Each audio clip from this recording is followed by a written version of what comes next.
আসসালামু আলাইকুম এভরিওয়ান, কি অবস্থা সবার? আশা করি সবাই ভালো আছেন। আলহামদুলিল্লাহ আমি অনেক ভালো আছি। তো নাস্তা খাই ফেলছি এখন, কারণ মোবাইলের চার্জ শেষ, তো ভিডিও করে না তখন।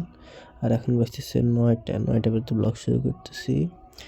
আর এখন নাস্তা খাই দেখতেছি ব্লগ। প্রতিদিন আমার একটা কাজ হচ্ছে ব্লগ দেখা, আর কোনো কাজ নেই। ব্লগ দেখতেছি, ব্লগ দেখে দেখে নাস্তা খাইছি, তারপর এখন ব্লগ শেষ হয়নি, তো এখনো বসে হয়েছি ব্লগে দেখতেছি।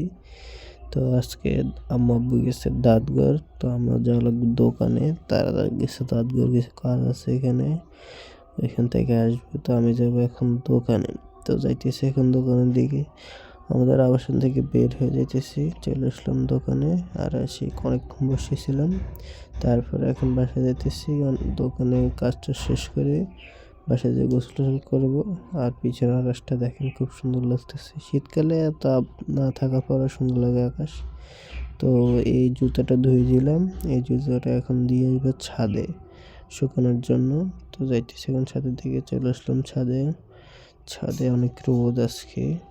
তো আম্মু আব্বু চলে এসছে ডাব সুপারি অনেক কিছু নিয়ে। তো সুপারিগুলোকে বারিন্দায় রেখে আসলাম, ডাবগুলোকে বারিন্দায় রেখে আসলাম। তারপরে এখন বিকেল হয়ে গেছে, আর আমার এক বড় ভাই আসছে, তাদের ছবি তুলবে আমার মোবাইল দিয়ে। তো এখন যাইতেছি তাদের সাথে দেখা করতে। তারা হয়তো আমাদের আবাসন এক সাইডে আছে কোথাও, খুঁজতেছি তাদের পুরো আবাসন পাইতেছি না। পরে দেখি যে ওনারা ক্ষেতের মধ্যে নেমে গেছে। তো আমি গেলাম একটু পরে ক্ষেত, তো নেমে গেলাম খেতে এখন। ক্ষেতের এক সাইডে হচ্ছে কাদা পুরা। তো আমি একটা দেওয়ালকে একটু ধরে ধরে যাইতেছিলাম এখান দিয়ে। আর সে কাদা, আমি তো মনে করছি মানে এই মোবাইলটা পড়ে গেল। তারপর ভাইদের কাছে যাওয়ার জন্য আবার আরেকটা রাস্তা নিলাম। তো এখান দিয়ে যেতেছি আর কি, আমাদের আবাসনের সাথেই ক্ষেতটা। আর সামনে দেখেন কত, মানে এখানে আর হাঁটা সম্ভব না, এখানে লাফায় লাফায় যাওয়া লাগে। তো আমি একটা লাফ দিছিলাম খুব জোরে সোরে, একটা লাফ দিব, 1 2 অ্যান্ড গো। হয়েছি না, আল্লাহ বাঁচাইছে। সেই লেভেলে অ্যাডভেঞ্চার করে আনতেছেন না।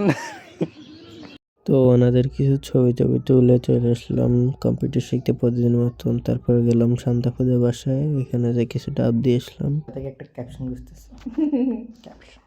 তো এখন চলে এসেছি বাসায়, বাজতেছে প্রায় 9:30টার মতন। তো দোকানটাই করে চলে আসলাম, আর এখন শুভ আর কি। তো আজকে ব্লগটা এখান পর্যন্তই, দেখা হচ্ছে কালকে আবার।